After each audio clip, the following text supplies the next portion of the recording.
University rituals are being relearned as students dance away their remote learning blues. I'm Lexi and I'm at the Science Society's end of exams party and I'm so excited to be back.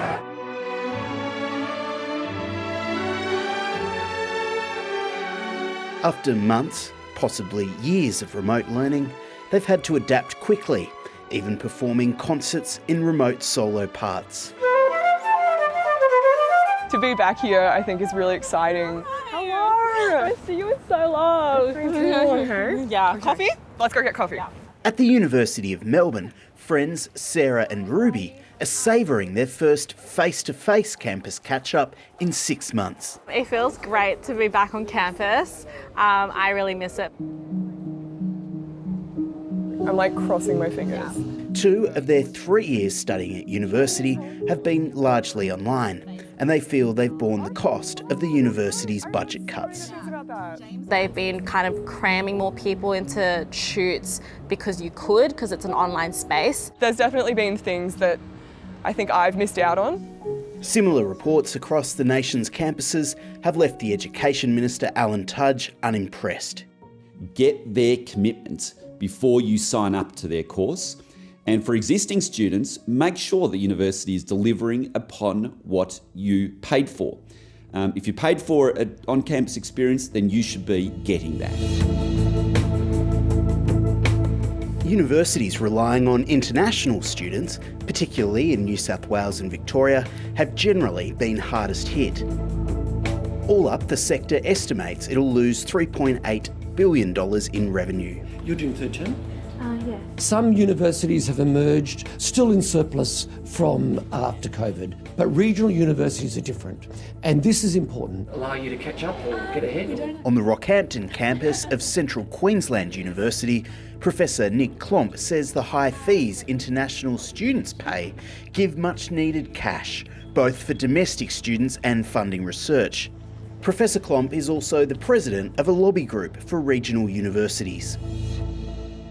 We use that money to continue operating in thin markets. Frankly, the money that we get from international students allows us to keep our campuses open in the thin markets in Gladstone, in Bundaberg, in Emerald. Australia's universities are fiercely competitive, and they'll need to be. Reopening means a return to a market where their share of students has been in decline for 2 years.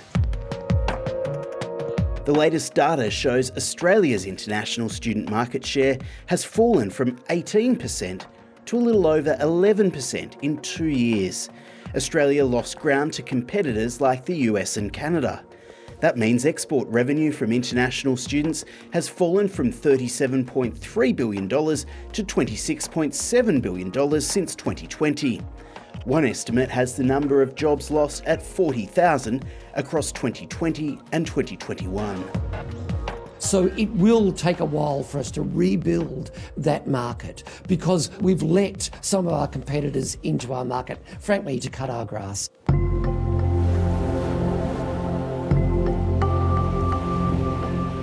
In Indonesia, postgrad student Madi Handia Dewantra was due to fly to Australia to start a PhD when COVID hit in 2020. Suddenly there was a news at that time and the PM announced about the border is closed. Eventually he started his course online from his small flat in Bali while caring for his young daughter. His wife is studying in Australia. They've been separated for 2 years, and Made's booked to get here when borders open this month. I want to feel that ambience to be international students. He's warning that Australia needs to convince international students to return. I heard some voices that they prefer to move to other countries, let's say in UK or United States. I'm confident that the international students will roar back once we reopen the borders most likely in a couple of weeks' time. Emeritus Professor Frank Larkins has just checked the financial health of 37 of Australia's 39 public universities. He found universities won't fully recover lost revenue until 2024. But that was before Omicron threw a spanner in the works. There was a lot of rejoicing that borders would open from the 1st of December for fully vaccinated students. Now, of course, there is a question mark on some of that. Throughout the crisis, some university leaders have accused the government of excluding them from rescue packages. Somehow, we're not quite getting the support that other industries do. We need to be sending the right signals internationally. This year, universities received an extra $1 billion in one-off research funding. And Education Minister Alan Tudge says universities also receive guaranteed revenue from domestic students. Yes, it's been tough for every sector across Australia, but we've been there to back in the universities to ensure that they can maintain as much capacity as possible. As semester wraps, students at the University Board Riding Club aren't taking anything for granted. The pandemic has taught the students to be ready for anything, and they're making up for lost time while the conditions are good.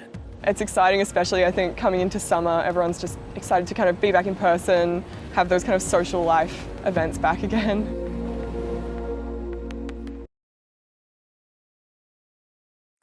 Hi, I'm Lee Sales. Thanks for watching this story. If you'd like to watch more of 7:30's stories, they are on the left of your screen.